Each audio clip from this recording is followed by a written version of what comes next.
because I don't want to go backwards. I want to keep going forward. Together, that's exactly where we're going to go.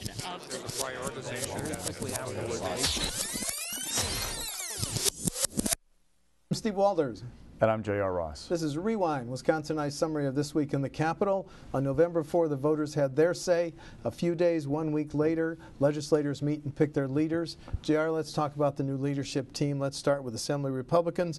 No surprise, Speaker Voss not challenged for Speaker. No, I mean, expanded to 63. What would you have to gripe about at this point? Right, and Tyler August will come back as Speaker Pro Tem. Again, nobody opposed him. Right, then let's look at Jim Steineke now is the MAJ leader, the majority leader. Interesting, and that's always about who did the most during the elections, help their colleagues, if you will. Steineke led Legipalooza, which is what Republicans call their effort to go out in the districts and knock on doors. So if you're in a safe district, they want you to go work in a contested one, help out. That was a big plus for Steineke. Interesting, Andre Jacques, look at his campaign finance report. He donated some pretty decent dollars to other lawmakers trying to build up some support, if you will, for a run. Didn't get it. Then Joan Balbig was the third one.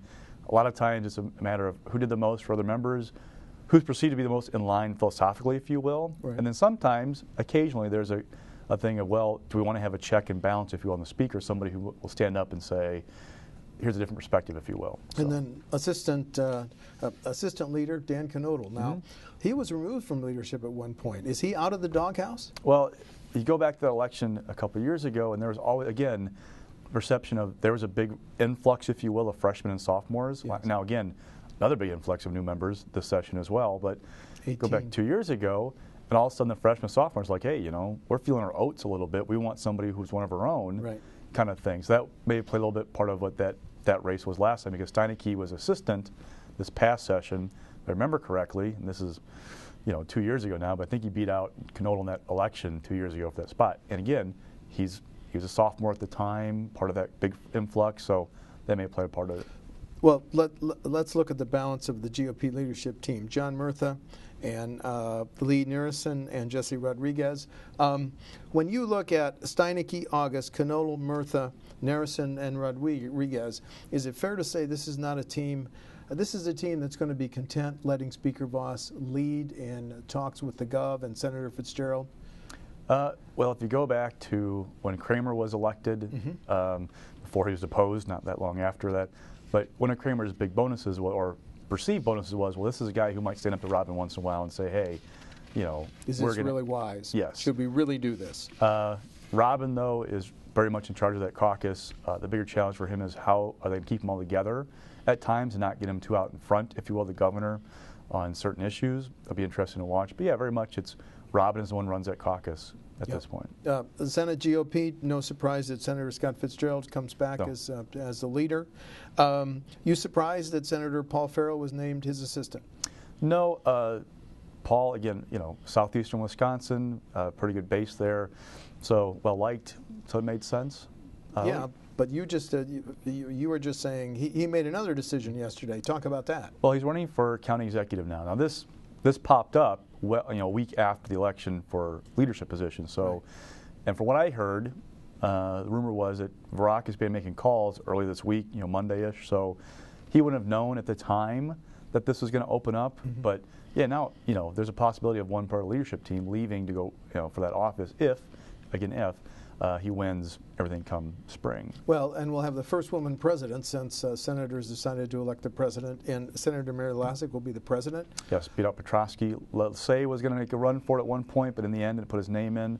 One interesting thing about Lazick, by becoming president, she opens up the spot on finance. So yes, you don't know if that played a role in how people perceive that race, because people want to be on finance. I mean, credit to her for winning it, but also it opens up a prime spot on the committee to be on in the legislature. How do you think she'll be president different from Ellis and Risser and all the others? Well, it'll be interesting to watch. Ellis was always perceived to be the person who was, if you will, backstop to certain things, that he controlled a certain number of members and would either water things down or push a different priority. He wasn't always on the same page as Fitzgerald at times. Will Lazick be that kind of a president, or be more somebody who is a team, if you will, with Fitzgerald? That's something to watch. And okay, the rest of the Senate, the GOP leadership team, Senator Sheila Harsdorf and Van Wanggaard, elected turned out of office. He's now welcome back with a leadership job. Yeah, but it's not a heavy lifting job. So, but Fitzgerald, interesting. One of the things about Lozic is she's not perceived to be a more moderate lawmaker like Ellis was. Right. She's much more in tune with the southeastern Wisconsin conservative kind of ideology that she and Fitz share. So that's something. You mentioned Senator Leah Vukmir. She didn't run for anything. Neither did Frank Lassay. Why not? Leah, for sure, wants to be on joint finance. That's where I think she wants to end up. Okay. Now, here's the interesting thing about finance now. So you assume, so Darling will come back as chair, we assume right now. Harsdorf's on there and Olson's on there. There have been people who want to see Olson removed because he broke with the caucus on a few things, but I'm not sure that's going to happen just yet. So let's just assume for now we have 3 spots to fill. All right. You have to do an ideological balance and a geographical balance. So you've got Alberta from southeastern Wisconsin. You could do 2 more from southeastern Wisconsin theoretically, and then fill the other 2 spots with people from outstate. Still have 3 and 3, if you will. 3 from southeastern, 3 outstate. Okay. So how's that going to work out? I understand, but I want to come back to that debate later. Let's finish out the caucus discussions. Senate Democrats. Now, they had been led by Chris Larson of Milwaukee, but he handpicked Pat Baumheck on the 17th against the the old line candidate.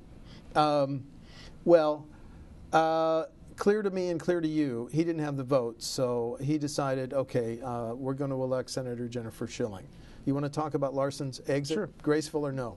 Exit graceful, yes. He did the smart and the gracious thing in bowing out rather than forcing an election. Also saved himself some face. I mean, having to face his colleagues in the upshort, because what we hear, and now I'm not counting heads to know for sure, but the feeling was he was not going to have the votes, the 8 votes needed to win that office. Right. But the complaints about Larson go well beyond what happened with the 17th. If you go back this past session with him in charge, there were questions about message. Was he a great messenger on the floor? That was held against him at times. Go back even before that, the election 2 years ago for minority leader, he beat out John Erpenbach in a very contentious election that left a rift in the caucus, not really healed since then at times. Now you fast forward to candidate recruitment this spring. They want to go after Jerry Petrosky up in the Wausau area, Terry Moulton, Chippewa Falls. Those candidates have not really materialized. Now, it was a bad year overall for Democrats, but the foundation wasn't there to even challenge those guys back then. They got a good candidate in the 9th for the open seat, well, it became an open seat against then Libam, then LeMahieu. Good recruitment there. Penny Bernard-Shaver fell in his lap, if you will, in the 19th. That was a good candidate recruitment. Yep. Gone southwestern Wisconsin, it was a mess from day one. They weren't happy with Ernie. They then recruited somebody running that race who was supposed to raise a lot more money because Ernie wasn't raising money. Pat Baumheck didn't raise money. Then it became a resentment of this guy was forced on us by Madison. Right. It was just it's a circus pretty much. Well, let's talk about the new Senate Democratic leader, Jennifer Schilling. She came to the Assembly in 2001. She takes out Dan Kapanke in a recall election because Kapanke voted for Act 10. She has a different style. Do you think she'll get along better with Senator Fitzgerald? Possibly. She's much more congenial with you, if you will, or kind of much more, I guess she's not as confrontational, I guess is a better word, than what Larson has been with Fitzgerald. She's been in the legislature longer than he has. Larson came in 2010, remember. So there's that thing going on. Schilling did not go out of state because she was in the Assembly at the time. Right. Chris Larson did. So there's all these kind of factors that may play to a little bit better relationship. But, Schilling also talks about the Cooley temperament, the Cooley, sensibility, if you will, that region in the La Crosse area. So there's that going for her. Another thing, she's been on finance. She knows, if we watch her on finance, she knows how to make a point without trying to basically throw a tantrum, if you will. Yeah. So those kinds of things, you kind of see that what style she may have. She's not from the top 3 media markets, not from Green Bay, not from Milwaukee, not from Madison. Is that a liability? No, because Democrats, their problem is not Madison and Milwaukee. Their problem is outstate. Okay. If they're ever going to get back to the majority, they have to figure out a way to talk to voters in Chippewa Falls, in the Wausau area. These places they're not doing well in right now. That's the key for them. So having somebody from outstate is not a liability in that regard, so long as she's a good messenger and raises money. Being minority leader is about, 1, carrying a message on the floor that's cohesive to say this is our alternative, and 2, raising money and candidate recruitment for the next election to have a chance to win it back. Now, 2016 is not going to be a great year seat-wise for Democrats. If you look at the map, Their best shot's going to be in the Rick Gudek's seat. That one was separated by the top of the ticket by 12 votes, or sorry, by several hundred votes. He beat Jessica King by 600, I think it was, 2 years ago. So that's their top one. But beyond that, there aren't really close seats on either side. You know, Dave Hansen's one, a Democrat, that could be contested, but otherwise it's not a very good map. What intrigues me about Senate Democrats is 7 of the 14 are women. Let's just quickly run them down. Bewley, Harris-Dodd, Taylor, Schilling, Lassa, Feinhout, Janice Ringhand. Senator Schilling said women have a different leadership style. Is that true? It depends. You know, it's hard to label all leaders because of their gender. You know, I've seen ones who are great and not so great, not because of their gender, but because of their style. So maybe she brings, maybe she's talking about bringing in more sensibility, a softer touch. I don't know, but we'll see. I mean, it is going to be a test for her of how she does with this. And oh, by the way, don't forget, there's a congressional seat in her district that in 2 years, Russ Feingold might run for the U.S. Senate. If he doesn't, we all know Ron Kind wants to. Will Jen Schilling have that in the back of her mind about, you know, running for Congress in 2 years? That's another thing to kind of, the dynamic, if you will, to her being in this position. Feingold runs. But anyway, moving along to it. It's not a very tough one, is it? No, it isn't. Let's talk about Assembly Dems. Peter Barca is challenged by a second-term Evan Goyke out of Milwaukee, a lawyer. I don't know how close it was. You know, those votes are secret. Your thoughts on Goyke's challenge? A couple of things. One, I was surprised that Barca survived. Take Evan out of the picture first. It's a results-oriented business. They lost seats this time. They had President Obama top of the ticket 2 years ago and didn't pick up any seats. They're not in that great a shape right now. So from that regard, it's tough to see how Peter survived. But if you look at the overall effort by Assembly Dems in 2014, they were better run campaign-wise. They raised more money in their key seats, had a better candidate recruitment than what they did 2 years ago. The issue here, though, is Evan Goyke was not the perfect kind of alternative, if you will. He's just finishing his first term from Milwaukee. Fair or not, and this is not a fair business, his dad's a lobbyist. That's true. Dad's a lobbyist who got in trouble for reimbursing his employees. More than 10 principals. Yeah, got in trouble for reimbursing his employees for donations like 20 years ago. Long time ago. A long time ago. But memories. This is not a fair business.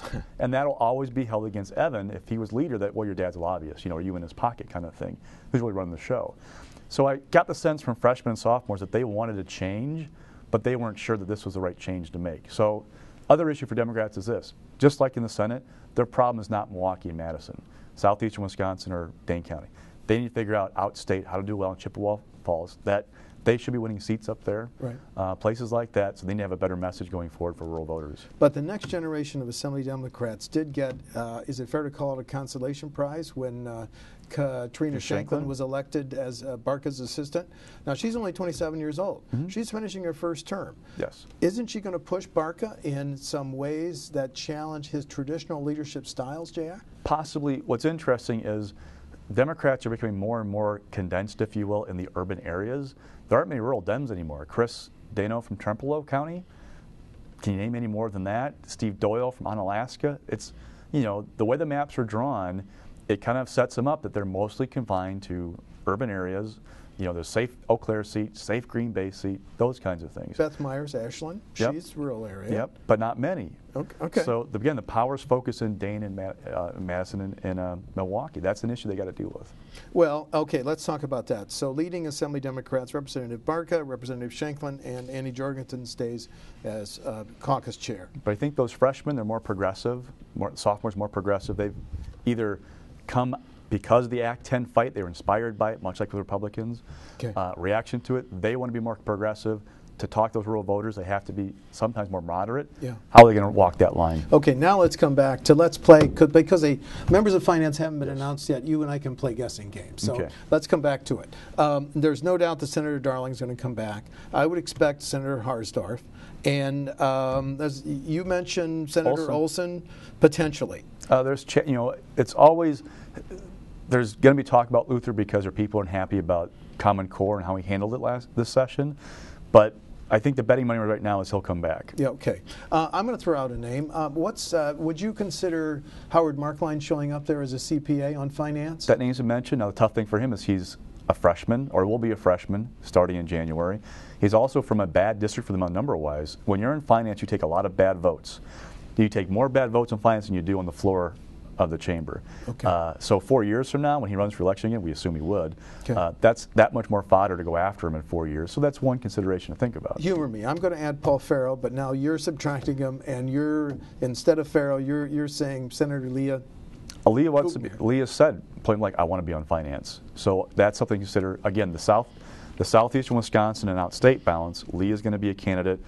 Paul told me yesterday flat out, if I run, you know, I'm passing up finance essentially, because he doesn't think Fitz would want to break the continuity of the committee if he won that. Plus, he'd also be kind of distracted, wouldn't he, for the first 3-4 months of the year, running for another office while Very the true. budget. Yeah, when you're into the actual heart of the budget. Well, now let's continue our fun game. Assembly Republicans on finance. Well, don't forget Senate Republicans. Tom Tiffany has said, I want to be on finance. I'm a Northwoods lawmaker. We need geographical balance. Okay. Might they go up there? Might they go to a Terry Moulton out from, or even a Petrosky? You know, there's going to be a balance, if you will, geographically. Who's going to fill the spots? Okay, now let's talk about the Assembly side. Obviously, we know John Nygren. Koinga comes back. By the way, do you expect Dale Koinga to run for Waukesha County Exec? Good question. He said he's interested in it. So what does that do? Does that have any impact on what he does with finance? I mean, he's also, you know, considered a possibly for vice chair. Could he serve in that spot while he's also running for another office? So something to kind of keep an eye on. And Knudsen, I put him back on finance. Yes. Remember, he challenged Kramer at one point for the #2 job. Yes. Majority leader. Yeah. And my nominee is Amy Loudenbeck. Have you She's heard a that lock. name? She's a lock? Everybody I've talked to says she's a lock. She was a candidate for the appointment last time. Right. Put in the work this election cycle for Republicans, so she is almost considered a lock. It leaves 2 spots then, we believe, to be filled. Okay.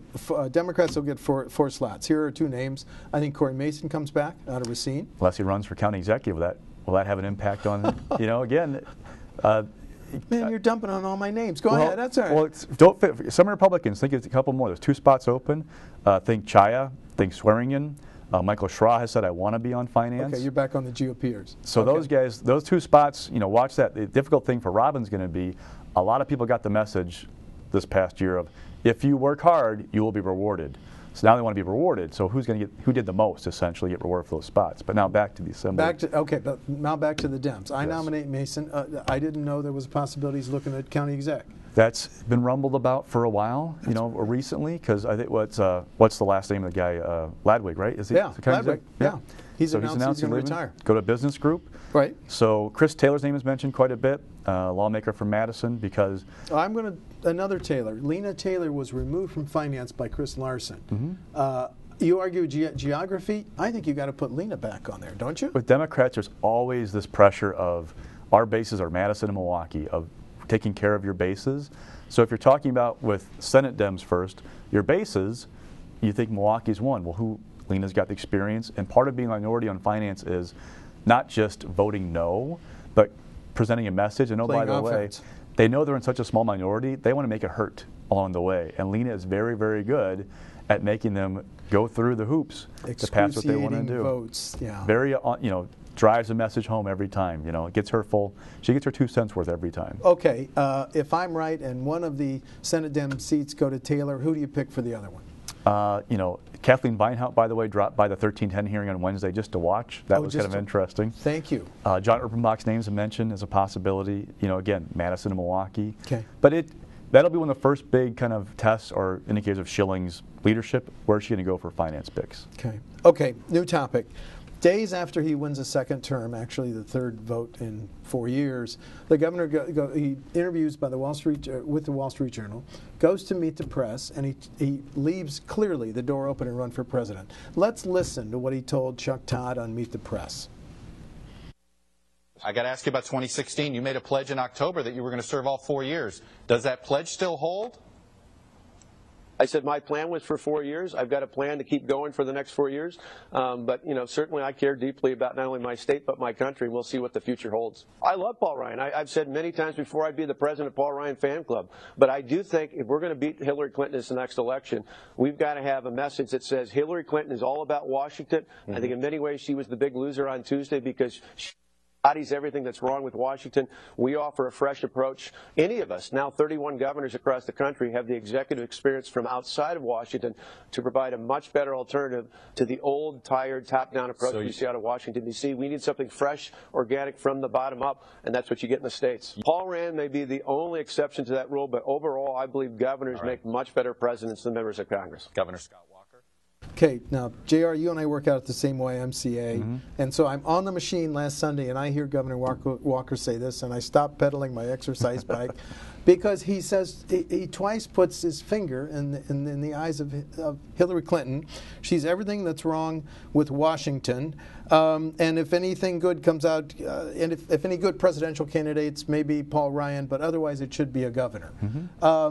I was surprised at how widely he opened the door. Your reaction? Oh, we've known this for a while. If he won re-election, he was going to put a toe in. I mean, this is what's happening now is the Afterglow tour. I mean, he got a big boost. Remember, there were headlines a week before the election saying Walker stumbles toward 2016. All of a sudden now he wins by whatever 5.5 points, and it's like the boost is back. So he's getting kind of the accolades right now, doing the victory lap. People are showing him all kinds of love, saying, "Oh, you got to," in his ear, "Governor, you got to look at this. You know, you really." You did a good job. So he's talking about one. He's actually been talking about for a couple of years now that the best candidates are governors. That's where the reforms are happening. That's 31 Republican governors, et cetera, et cetera. And I happen to be one of them. He's also been saying for a while that he poked an eye on Hillary even like a year ago, and that's why one of their groups are big fans of hers. They've poked back at the governor over the last year or so. But anyway, he is definitely going to give it a look. All the signs are there. Now, in the end, he may not do it. We'll see what kind of reaction he gets, but there's no doubt that he's put himself in position to be in the conversation. Where it goes from here is kind of up to him. Okay, let's stay with this a little bit more because I want to talk about Paul Ryan. He now a good shot to being Ways and Means, the #1 committee job in the entire U.S. House. So who goes first for governor, Scott Walker or Paul Ryan? I've talked to a number of people about Paul Ryan and whether he wants to run for president, and the going thought seems to be that he doesn't really have he doesn't burn for the job. We talk in politics a lot about the fire in the belly, and I don't get the impression talking to folks that Paul Ryan has that fire to be president. There are a number of reasons why. I mean, one, he's almost too smart to do it. He has all these ideas he wants to implement on the social net, Medicare, Social Security, on the line. They'll all come through Ways and Means. If he gets that committee position, he could have his imprint, if you will, in national policy. Yeah. And do that from there without putting his family through the fishbowl that is Washington, D.C., without the grind of a 22-month presidential election. And he's only 44 years old, by the way, 45 in January. He could create a record as 6 years as chair of Ways and Means, take some time off, go make some money, then come back and run. He'd still be in his early 50s looking at running for president. So, I mean, there's that option for him. And two, presidential politics right now are basically like a knife fight, right? And Ryan's trying to have this kind of high-minded conversation about the nation's issues. I don't get the impression he wants to go to a bare-knuckle brawl with Ted Cruz, in Wintercrest, Iowa right now and do that kind of stuff. Well, and also, former President Bush says 50-50 that Jeb's going to run. But, okay, enough on Governor Walker running for president. There's three other issues I want to touch on. Ryan Murray, #2 at Wisconsin Economic Development Corp., announces he's leaving the cabinet. Yep. Well, he's not quite a cabinet secretary. What other likely changes in Governor Walker's lineup? Good question. He's going to watch anybody in his inner circle, like in the governor's office itself. Did anybody leave? I mean, it's been a grind. Keith Gilks left as chief of staff, the first year? But part of that was because he went to run the re-election campaign for the recall. So will anybody leave from that inner circle? There's always some kind of jostling, but one thing to watch with that is Walker's talking about a reorganization of state government. How will that go? What will it look like? And who will be in, who will be out? Yeah. And are they talking about rearranging deck chairs and putting more stuff under DOA that Mike Hipsby has this even bigger empire as U.S. Secretary, or talking about actually eliminating jobs and middle managers, those kinds of things? So that could have a huge role in what that looks like. Just a quick follow-up. Does Reed Hall at WEDC seem to you like he's a long-termer? I don't know what's long term. Yeah, that's a good question to me. Beyond the next budget? Good question. Okay. Secondly, when are we going to get a transportation budget? I think sooner rather than later. Soon? Okay, because there's a $600 million, $700 million shortfall. So that's going to unfold this way. The Secretary Gottlieb is going to make a recommendation. Just like 2 years ago, there was a task force, came up with ideas. Everybody walked away from the task force recommendations. So do you look for it pretty soon? And Yes. have you heard anything that's going to be in it? I think it should be out actually next couple of days. From what I'm hearing, it should be out. It'll give us a little bit of a roadmap, but I don't think it's not going to answer the $650 million question about how they're going to fill this hole. Okay. I do think it's going to propose a certain number of things. We'll see what it says. I would guess that GPR transfers will be in there because they've been doing those already. But solving the big picture, I think that's going to come down the road a little bit. Remember that trial balloon the governor floated? Let's put a sales tax on gasoline, get rid of the gas tax. I'm told that he could model the Virginia plan, which I haven't had a chance to look at. Finally, last piece of unfinished business. There's a casino that people want to build in Kenosha. The governor has until February. How soon do you think we're going to see a decision on that? Valentine's Day.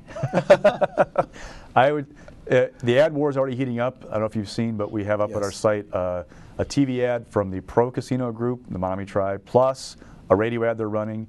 The Enough Already Wisconsin group is already up with a radio ad opposed to the casino. So they're starting to put the screws down on the governor. I mean, we got 1 week break from campaign ads. Now it's issue ads about this. But I think he's going to take the full time, close to it, the full time to work on this. Well, here's my question. If the governor needs some additional money to balance the 2015-2017 budget, could he approve the casino pretty quickly, then it gets built, then they start chipping in to the GPR Treasury by the second year of the next biennium? Here's the problem, though. What happens to the Forest County Potawatomi Compact and the money they give to the state? Now, because their big issue, and Governor Walker's talked about, is they could create a $100 million hole to fill with them. So would the Hard Rock / Seminole / Menominee Tribe project, would it fill that hole and then some to make it worthwhile for the state? That's a big question. Plus you have another question, the Bucks Arena.